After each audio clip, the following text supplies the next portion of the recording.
کی مجبوری ہے، گرمی شدید ہے، اس لیے کئی دن سے میں ویڈیو نہیں بنا رہا تھا، تو یہ پنکھا چل رہا ہے، اس کا شور آپ کو برداشت کرنا ہوگا۔ قرض کے حوالے سے بہت زیادہ سوال کیے جاتے ہیں کہ میرے اوپر قرض ہے جی، اتنا زیادہ قربانی میرے اوپر واجب ہے یا نہیں۔ اس متعلق اگرچہ میں نے ویڈیو بنائی تھی، لیکن یہ چند مسائل اسی کے ساتھ ملتے جلتے تھے، یہ آپ کے سامنے رکھ دیے جائیں تاکہ آپ کا بھی کوئی اس قسم کا سوال ہو، کیونکہ بہت زیادہ لوگوں نے مجھ سے اس قسم کے سوال پوچھے۔ مسئلہ نمبر 1 یہ ہے کہ قرض لے کر قربانی کرنا کیسا ہے؟ قرض لے کر قربانی کرنا فرماتے ہیں بہتر نہیں ہے۔ ہاں، اگر قربانی واجب ہے اور فی الوقت انسان کے پاس نقدی پیسے نہیں ہیں اور کوئی چیزیں پڑی ہوئی ہیں، اس کی وجہ سے قربانی واجب ہے، تو کسی سے قرض اٹھا لے اور قربانی ضرور کرے۔ ایک ضروری مسئلہ یہ ہے کہ کسی شخص کے اوپر اتنا قرض ہے کہ اس کے جو ہے مال کو گھیرے ہوئے ہے قرض، یعنی قرض زیادہ ہے، مال اس کے پاس تھوڑا ہے، تو یہ شخص اگر قربانی کر لیتا ہے تو اس کی قربانی بالکل ادا ہو جائے گی، کیونکہ اس کے اوپر قربانی واجب نہیں تھی، لیکن اس نے ثواب کی نیت سے کی ہے تو اس کو اجر و ثواب ملے گا۔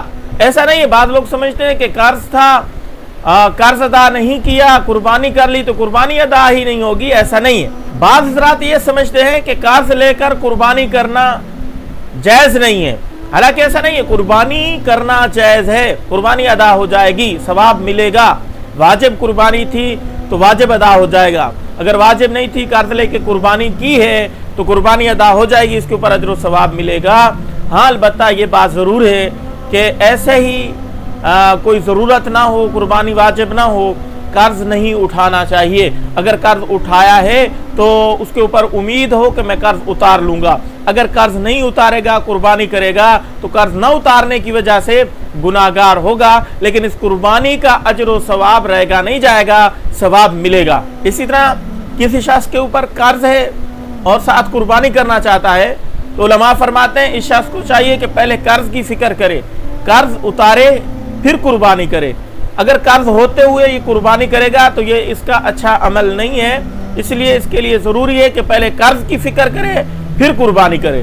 باقی یہ مسئلہ کہ قرض دار انسان ہے اور ساتھ صاحب نصاب بھی ہے تو یہ کیا کرے، اس کے متعلق میں ڈیٹیل سے ویڈیو بنا چکا ہوں کہ قرض دیکھا جائے گا کتنا ہے اور قرض نکالنے کے بعد یہ پھر بھی صاحب نصاب رہتا ہے یا نہیں۔ اس کی مثال میں نے ایسے دی تھی کہ کسی کے پاس 2 لاکھ روپے ہیں، 1 لاکھ اس نے قرض دینا ہے تو ظاہر 1 لاکھ پیچھے بچ رہا ہے تو یہ صاحب نصاب بنے گا، کیونکہ صاحب نصاب وہ شخص ہے جس کے پاس 52.5 تولے چاندی خریدنے کے پیسے ہیں، تو 1 لاکھ جو ہے اس سے 52.5 تولے چاندی خریدی جا سکتی ہے، کیونکہ اس وقت جو 52.5 تولے چاندی کی قیمت بن رہی ہے وہ تقریباً 50,000 اور 45,000 کے درمیان بن رہی ہے۔ امید ہے یہ سارے مسئلے آپ کو سمجھ آگے ہوں گے۔ آپ کا کوئی بھی مسئلہ ہے اس متعلق ضرور پوچھیں، اس کلپ کو شیئر کریں۔ السلام علیکم ورحمۃ اللہ وبرکاتہ۔